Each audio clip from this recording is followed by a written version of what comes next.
27 anyos na lalaki sa Bayambang, Pangasinan, kritikal matapos pagsasaksakin ng kanyang kainuman.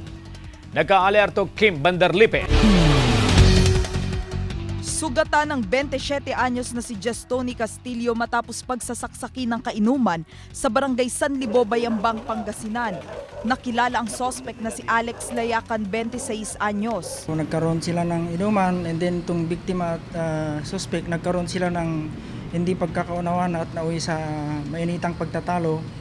Hanggang nung sa pauwi na itong biktima is sinundan ng suspect at kanya pong pinagsasaksak sa iba't ibang parte ng katawan niya. Nagtamo ng saksak sa ulo, panga, balikat at tagiliran ng biktima.